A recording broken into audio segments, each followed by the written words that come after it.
Dear student, Indian polity के MCQ type questions का ये दूसरा क्लास है। जिन जिन छात्रों ने पहला क्लास नहीं देखा है कृपया करके आप उनको देख लें। और आज दूसरा क्लास में संविधान सभा से ही रिलेटेड क्वेश्चंस को लेकर के हम आज आगे बढ़ेंगे।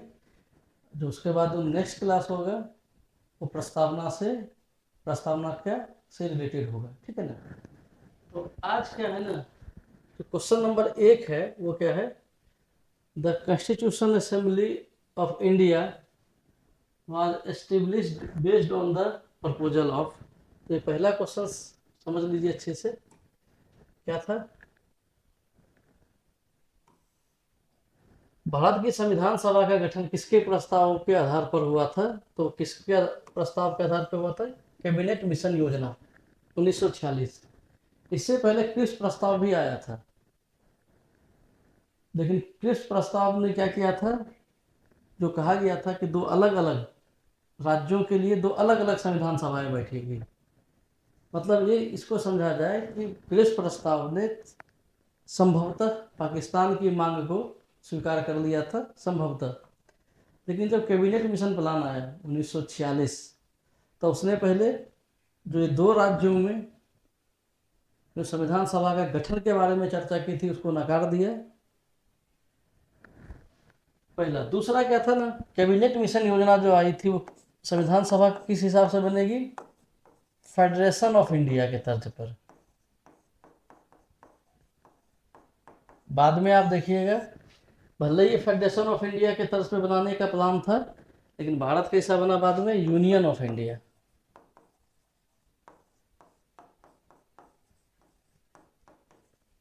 ठीक है, यहाँ पे क्या दिया गया, सेंटर को ज्यादा शक्ति,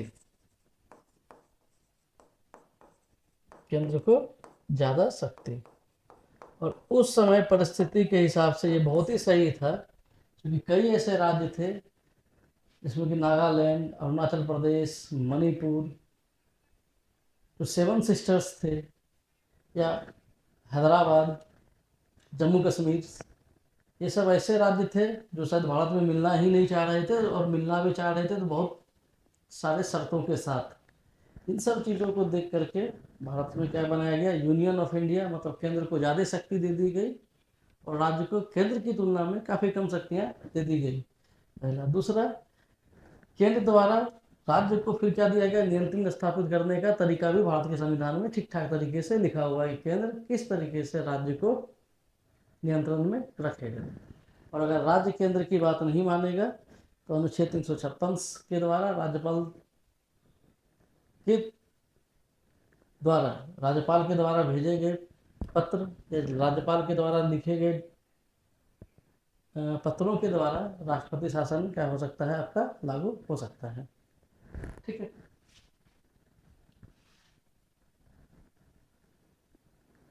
संविधान सभा 9 दिसंबर 1946 को संविधान सभा की पहली बैठक में अंतरिम अध्यक्ष किसे चुना गया? तो संविधान सभा की पहली बैठक में जो अंतरिम अध्यक्ष थे वो कौन थे, हमारे डॉक्टर सच्चिदानंद सिन्हा। ठीक है, और ये क्या थे, सबसे ज्यादा उम्रदराज थे। ठीक, तो समझिए कि ये आपके एक प्रोटेम स्पीकर थे।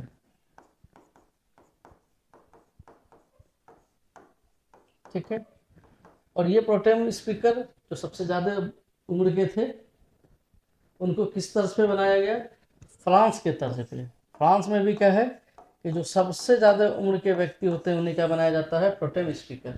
ठीक है, तो इसी तर्ज पे इनको क्या बनाया गया था, प्रोटेम स्पीकर बनाया गया था। ठीक ना, एक चीज़। और दूसरा, इनके साथ दो और उपाध्यक्ष थे। ठीक ना, कितने उपाध्यक्ष थे, दो। ये आपको बताना है ये दोनों उपाध्यक्ष कौन थे। ठीक है, एक नाम चलो मैं बता देता हूँ, एस सी मुखर्जी। दो में से एक उपाध्यक्ष कौन थे हमारे, एस सी मुखर्जी। आपको एक दूसरा नाम बताना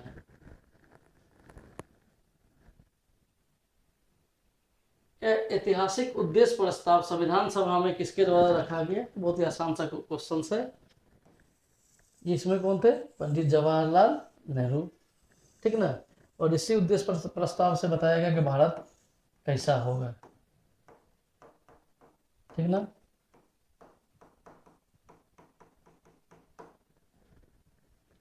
भारत में विधायिका, कार्यपालिका, न्यायपालिका क्या होंगे, आपस में एक दूसरे से स्वतंत्र होंगे।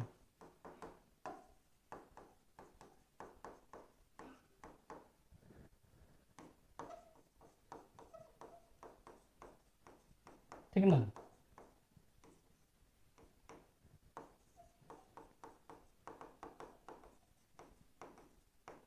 ठीक। ड्राफ्टिंग कमेटी के अध्यक्ष कौन थे, डॉक्टर भीमराव अंबेडकर। संविधान सभा ने राष्ट्रीय ध्वज को कब अपनाया, तो संविधान सभा ने राष्ट्रीय ध्वज को कब अपनाया था, 22 जुलाई 1947 को। और यहीं पे बताया गया था कि क्या होगा, तिरंगा, और बीच में क्या होगा, अशोक चक्र।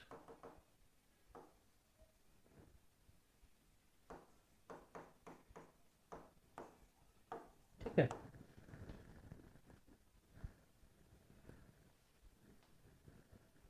अब ये क्या है ना कि संविधान सभा के संदर्भ में निम्नलिखित में से कौन सा कथन गलत है। ठीक ना। तो ये 1947 से 1950 तक अंतरिम सदन के रूप में कार्य करती थी, बिल्कुल सही है। क्योंकि संविधान सभा के पास केवल संविधान बनाना ही काम नहीं था, संविधान सभा के पास देश चलाने के लिए भी नियम बनाने थे। ठीक ना। तो देश में जो उस समय साधारण नियम बनते थे, कौन बनाते थे, संविधान सभा ही। तो उसमें क्या होता था कि जब संविधान सभा संविधान का कार्य करती थी, तो उस समय कुर्सी पे कौन बैठते थे, डॉक्टर राजेंद्र प्रसाद। और जब संविधान सभा नियम बनाती थी, तो उस समय अध्यक्ष की कुर्सी पे जीवी मावलंकर साहब बैठते थे। ठीक है ना। इन्होंने क्या किया था, 24 जनवरी 1947 से लेकर के 1950 तक इन्होंने क्या किया, अंतिम सदन के भी रूप में काम किया। ठीक है। 24 जनवरी 1950 को राष्ट्रगान अपनाया, ये बात सही है। 24 जनवरी 1950 को राष्ट्रगान के साथ साथ राष्ट्रगीत भी अपनाए थे। ठीक है। इसके सदस्यों का चुनाव सार्वभौमिक व्यस्त मताधिकार के द्वारा हुआ था, नहीं, ऐसा नहीं हुआ था। इनका चुनाव व्यस्त मताधिकार के तौर पे नहीं हुआ था। इनका चुनाव कैसे हुआ था, क्योंकि कितने सदस्य बनाए गए थे पहले, 389। उसमें से क्या था, 292 देसी क्या था, निचली स्टेट से, 92 थे देसी रियासत से, और 4 आए थे कमिश्नरी से। ठीक ना। तो इनका सिलेक्शंस अप्रत्यक्ष तरीके से हुआ था, व्यस्त मताधिकार के द्वारा नहीं। तो ये गलत है। इसने 2 वर्ष 11 महीने 18 दिनों में 11 सत्र आयोजित किए, बिल्कुल सही। ठीक है। निम्नलिखित में से कौन संविधान सभा का सदस्य नहीं था, तीनों में से कोई संविधान सभा सदस्य नहीं थे। महात्मा गांधी, मोहम्मद अली जिन्ना, जयप्रकाश नारायण। इसका आंसर क्या होगा, उपयुक्त सभी।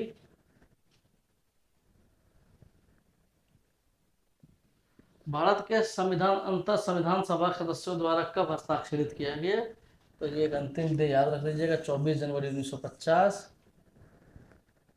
तो संविधान सभा के उस समय के जितने भी सदस्य थे, उन सब ने क्या किया था, इसको हस्ताक्षरित किया था।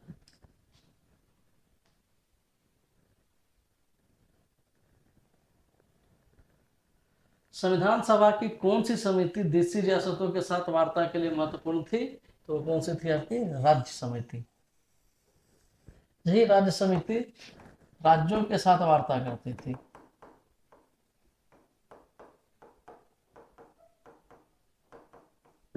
कैसा वार्ता, कि राज्य किस शर्तों पर भारत के साथ विलय करेंगे।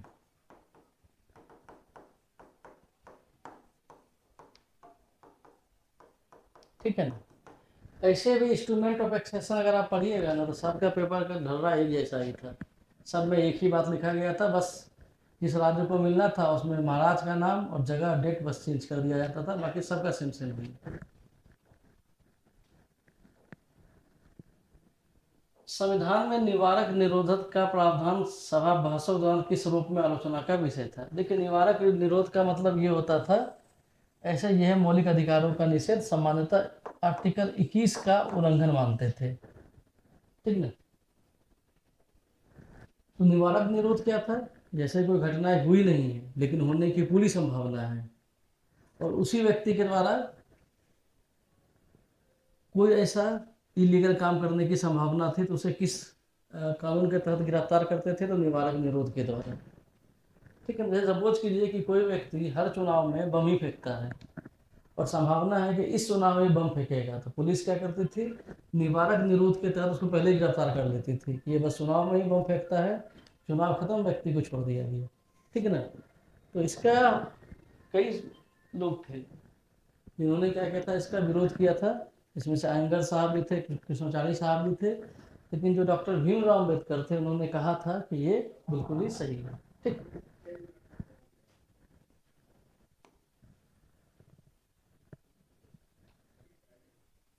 एक क्वेश्चन है, संविधान सभा का गठन 1946 में किस योजना के अंतर्गत बनाया गया था? ठीक ना? तो कैसा था आपका? फिर से क्वेश्चन आ गया, कैबिनेट मिशन प्लान। संविधान सभा के संबंध में निम्नलिखित कथनों में से कौन सा कथन सही है? तो पहला क्या था? यह वयस्क मताधिकार पर आधारित नहीं था। बिल्कुल सही है भाई, वयस्क मताधिकार पर क्या था? आधारित नहीं था। ठीक है, क्योंकि वहां पे क्या हुए थे? अप्रत्यक्ष इलेक्शन हुआ था और कुछ लोग मनोनीत हुए थे। देसी रियासत से जो लोग आए थे वो कैसे हुए थे? मनोनीत हुए थे, जो 93 थे। ठीक ना? इसका गठन प्रत्यक्ष निर्वाचन से हुआ था? नहीं हुआ था जी।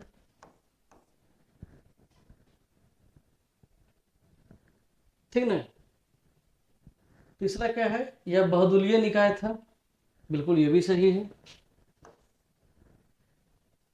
इसने अनेक समितियों के माध्यम से कार्य किया। ये भी सही है।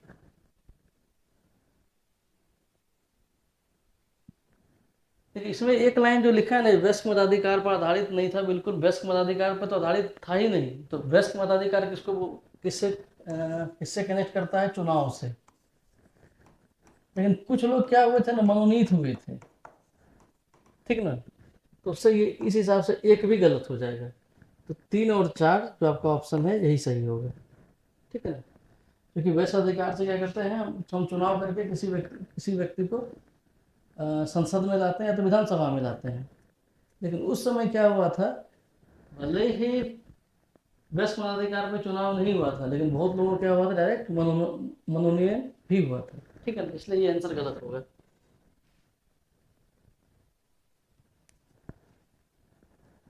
ऐतिहासिक उद्देश्य प्रस्ताव पारित किया गया था कहाँ से? 1946 के संविधान सभा में। ठीक है ना?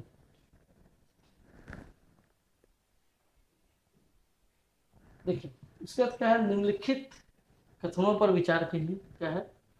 संविधान सभा के सदस्य 1946 के प्रांतीय चुनाव के आधार पर चुने गए थे। इसमें मैंने क्या कहा आपको? ये वाला बात क्या था आपका? इसमें भी कुछ लोग मनोनीत थे। ठीक है, तो ऐसा नहीं था कि सब प्रांतीय चुनाव के आधार पर हुआ था, ऐसा नहीं था। कुछ लोग मनोनीत थे, इसलिए ये गलत हो जाएगा।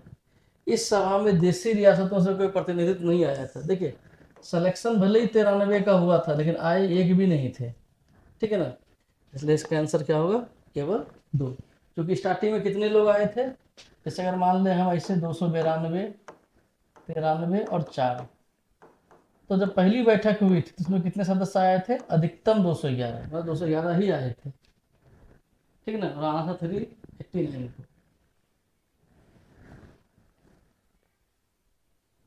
भारतीय राष्ट्रीय कांग्रेस ने संविधान सभा की मांग कब की थी? द्वितीय विश्व युद्ध के दौरान, भारत छोड़ो आंदोलन के दौरान, असहयोग आंदोलन के दौरान, उपरोक्त में से कोई नहीं। देखिए, संविधान सभा की मांग सबसे पहले किया था 1934 में एम.एन. राय ने।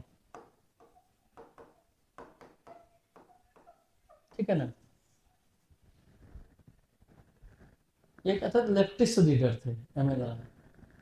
इन्होंने किसकी डिमांड की थी? संविधान सभा की। देखिए, गांधी ने 1922 में डिमांड किया था, लेकिन गांधी ने क्या कहा था कि हमें उपहार के तौर पे संविधान सभा नहीं चाहिए।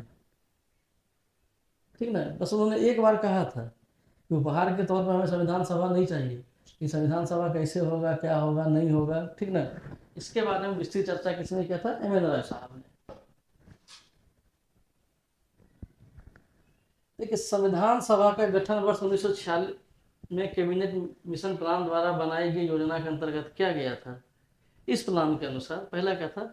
प्रत्येक प्रांत और देशी रियासत को उसकी जनसंख्या के अनुपात में सीटों का आवंटन किया जाना था। दूसरा क्या था, देशी रियासत संविधान सभा में पारित संकल्पों पर वीटो कर सकती थी। उसके बाद क्या था, देशी रियासत प्रतिनिधियों को संबोधित देशी रियासत के प्रमुख द्वारा नामित किया जाना था। और उसके बाद क्या था, संविधान सभा में समुदाय आधारित प्रतिनिधित्व का उन्मूलन किया जाना था। ठीक है, तो पहला क्या था, प्रत्येक प्रांत और देशी रियासत को उनकी जनसंख्या के अनुपात में सीटों का आवंटन किया जाना था। देखिए, देशी रियासत के हिसाब से तो ऐसा हुआ था जनसंख्या के अनुपात में, प्रांत के हिसाब से नहीं हुआ था, यहाँ पे चुनाव हुए थे। ठीक है ना, तो उस हिसाब से पहला गलत हो गया। देशी रियासतें संविधान सभा में पारित संकल्पों पर वीटो कर सकती थी, ऐसा कोई रूल नहीं था, वीटो करने का कोई योजना था ही भी नहीं। ठीक है ना। दूसरा, देशी रियासतों के प्रतिनिधियों को संबोधित देशी रियासत के प्रमुख द्वारा नामित किया जाना था। ऐसा ही हुआ था कि जो देशी रियासत के महाराज थे उन्होंने ही क्या किया था, नामित किया था। कैसे किया था, 10 लाख पर एक व्यक्ति को। संविधान सभा में समुदाय आधारित प्रतिनिधित्व का उन्मूलन किया जाना था। ठीक है ना। देखिए, यहाँ हमारे यहाँ क्या था ना, सबसे अच्छा कि सेपरेट इलेक्टोरल सिस्टम था, इसको यहाँ पे खत्म करना था, यानी ये भी सही था। तो इसका आंसर क्या हो जाएगा आपका, 3 और 4,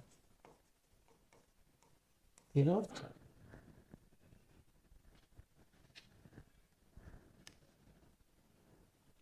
उसके बाद क्या, ज्यादातर देशी रियासतों के प्रतिनिधियों ने संविधान सभा में भाग लिया, 93 थे। लेकिन उन्होंने भाग कब लिया, जब माउंटबेटन योजना 1947 स्वीकार हो गई थी, तब ये लोग आना शुरू कर दिए थे। कहाँ, संविधान सभा की बैठक में। स्टार्टिंग के 2-3 बैठक में तो ये आया ही नहीं। निम्नलिखित में से किससे भारतीय संविधान को स्वीकार्य, वैध और आधिकारिक बनाया है। ठीक ना। तो पहला कि संविधान सभा में भारत के नागरिकों ने प्रत्यक्ष या परोक्ष रूप से टिप्पणियों, वाद विवादों और सुझावों के माध्यमों से भाग लिया। दूसरा क्या था, संविधान सभा पूरी तरीके से अंग्रेजों द्वारा नामित नहीं थी। तीसरा क्या था, संविधान को जनमत संग्रह के बाद अपनाया गया था। तो पहला क्या है ना, संविधान सभा में भारत के नागरिकों ने प्रत्यक्ष या परोक्ष रूप से टिप्पणियों, वाद विवादों और सुझावों के माध्यम से भाग लिया, ये सही था। कुछ न्यूज़पेपर थे जिसमें कि एक आपको न्यूज़पेपर था स्टेट्समैन, द स्टेट्समैन, बंगाली में थी आनंद बाजार पत्रिका।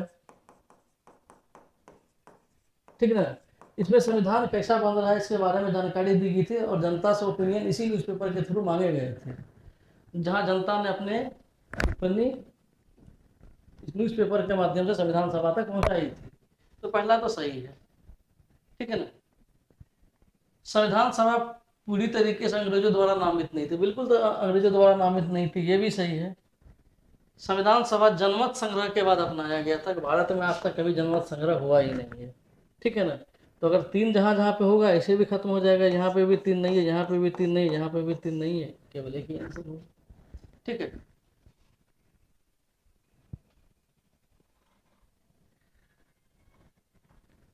संविधान सभा की सभी समितियों में सबसे महत्वपूर्ण समिति प्रारूप समिति थी, लेकिन इनमें से कौन इनके सदस्य नहीं थे। एन गोपाला स्वामी अयंगर बिल्कुल थे, सैयद मोहम्मद सदुल्ला ये भी थे, डी.टी. कृष्णाचार्य ये भी थे, के.एम. मुंशी ये भी थे, चारों के चारों थे। इसका मतलब चारों इसका सही आंसर होगा।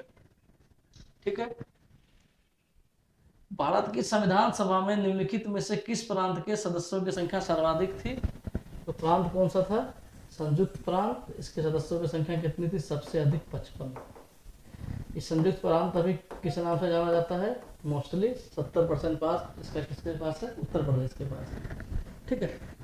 तो आज हमने करीब करीब 24 क्वेश्चंस किए, पिछली में भी 10-12 क्वेश्चंस हमने किया था।